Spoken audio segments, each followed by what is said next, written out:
Hi everybody, it's Robert Earl out here at the Equal Ranch Sustainable Living Educational Center in far West Texas.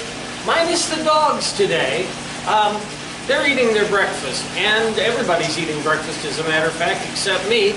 I'm out here working in the greenhouse, and as the title says, we're harvesting radishes. Now it's January, I believe January 27th or 8th. And I completely cleared out my radish bed today. Now, before I show you the radishes I cleared out of it, I've also harvested over the last 6 weeks. I've harvested about 8 very large daikons, and I mean like that. Some very, very large red radishes. These were German giants. Probably about 8 of those, so 15 to 18 radishes that I've harvested out of the radish patch, which was the basil patch, which is also the green pepper patch, because 2019 was supposed to be the year where we set up the aquaponics, tested to see what would work. In 2020, well, that's where we're going to get down to business. So I want to show you the harvest that we got out of the bed, but I'm going to show you the bed first, then we're going to prep the bed. Let me get behind the camera. All right, I got the whole thing in here. This is the radish bed. It is roughly 5 feet by 8 feet. It was just a little piece that I had left over after we built the greenhouse. And I thought, well, let's put a soil bed in there. My intention was to put a little tiny footbridge across the stream. I think we'll just put a rock in there to step on, a stepping stone. But anyway, that's the size of the soil bed that we were using to get all of those radishes that I've already talked about 18 to, let's say 18 to 20, because I know I've been taking them for quite a while. We've done 3 batches of pickled daikon already, so it might be about 20. Anyway, let's take a look at the harvest. This is the harvest that I just got out.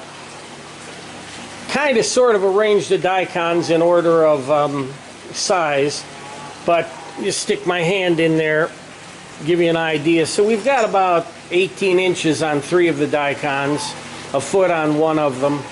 Not too bad. And then you come over here. I'm pretty sure these are all German giants. Now some of them were stunted because they were under the canopy of the huge radish tops. These in here are probably about the right size, and of course the German giant should really be that size. But those are just fine to eat. That's what we pulled out, along with, again, about 20 others.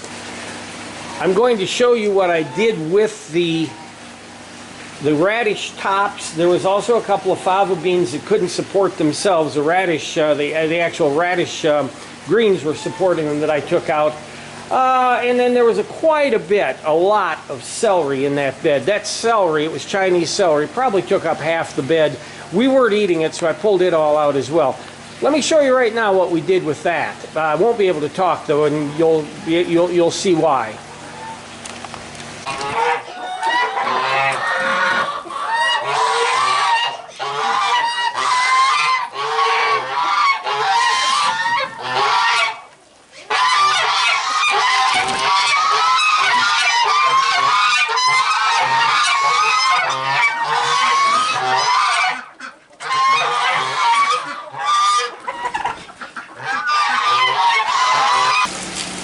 Now these 2 sorry-looking pepper plants, they look sorry because they've been here for almost a year now.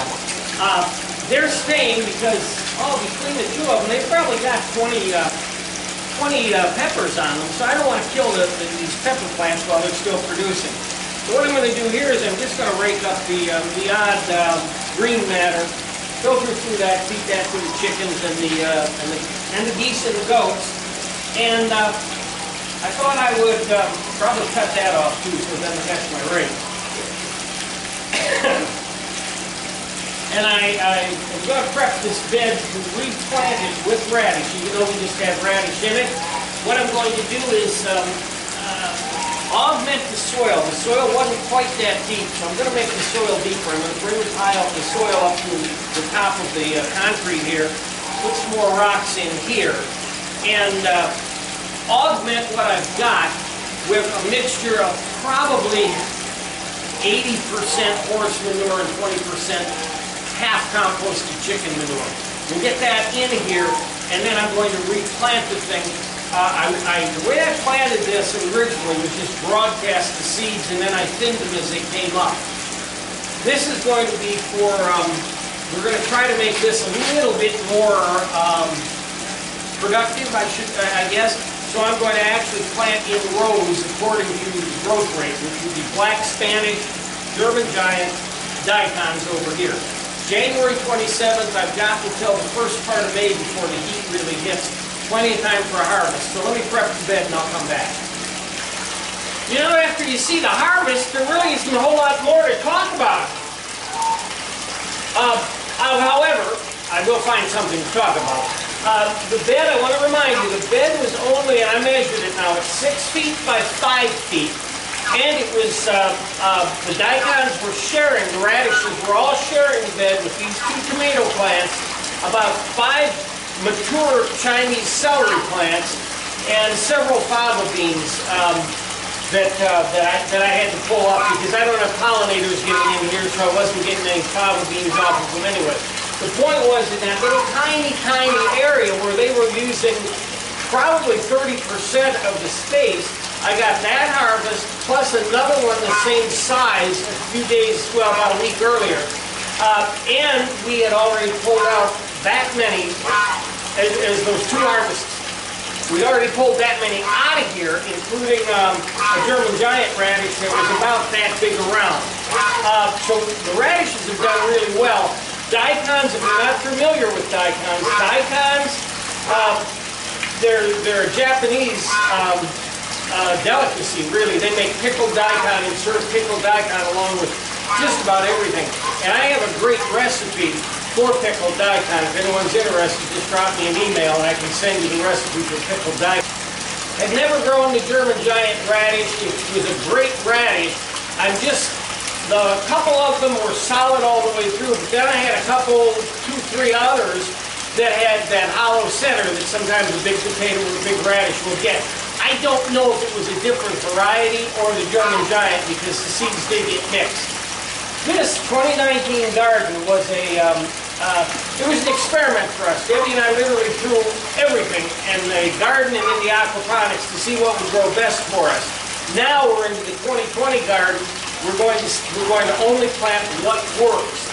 So the daikons work good. We're going to put them in the same bed. There's no danger really in putting them in the same bed. But what I did to the bed, you can see I did do some edging here with mortar. I've been wanting to do that for a while. So I got it edged out, made it just a touch bigger, probably 6 square feet bigger. And the biggest thing I did, I dug out all the topsoil that I had, mixed that topsoil with screened horse manure and my composted chicken manure that we use in our chicken coop. It's called deep litter, and I've done a video about deep litter. So what I did was it's 40%, probably 50% horse manure, about 30% chicken manure, or the deep litter, and about 20% of the original soil. So it's mainly horse manure in here. I want it nice and airy, I want it to breathe, and I want them to be able to go down. So I've replanted, I've got the black Spanish olives here, German giants here, what are these? They're some kind of a breakfast radish, French breakfast, I think, here, and daikons in this area, and we'll see in 90 days. 90 days will bring me towards the end of May. It'll be our hottest time of the year. One thing about daikons that I love is we have grown daikons here in the desert through all 4 seasons, and they've done wonderfully well, and they've tasted the same throughout. So I hope if you're not familiar with them, get familiar with them. They're an open pollination. If you buy them right, they're open pollination, so you can harvest the seeds and keep going with them. That's the end of the radishes. I did have a little bit more I'm going to say for those of you that are our regular followers, just about what I've done here. But that's our end of the radishes, so thanks for watching the radish part. So guys, since I was working on this anyway, I wanted to finish my little creek. There were some things I had wanted to do to the creek here in the aquaponics greenhouse. The creek connects the pond to the 900-gallon tank where the majority of the fish that we would eat and that we depend on to make fertilizer for the aquaponics are in there. So it's just, I wanted a little stream. I thought I would put some aquatic plants in here, but I didn't like the way it looked, so I needed to raise it up a bit so that this bed was deeper. So I raised it up. I could put an extra 3 inches of soil in here. Raised it up, and in raising it up, I also secured the liner, so the liner can't move now on both sides. Put a stepping stone in the center, and I put a stepping stone there. One of the big things I did, I've not been real happy with the pond here. The pond depth is only running about 8 inches, 7 to 8 inches. And I thought that would be all right, but again, I always say that the Eco Ranch is dynamic. We're always changing. And I hadn't planned on breeding tilapia at all. So I hadn't planned on putting my breeder tilapia anywhere. Well, then I decided, why, with all the Kang Kong, there's beautiful places for fry to hide. So I put my breeders in here, 50 of them. I don't know how many are left. I've seen, before the cold, I've seen about 20 couple of them. I know they're active because I've seen mud trails. I'm not actually seeing the fish. They're running and hiding on me. So I wanted a little more depth. So what I did here was I just poured the entrance to the creek up about 4 inches. That's about as far as I can go without overtopping the liner.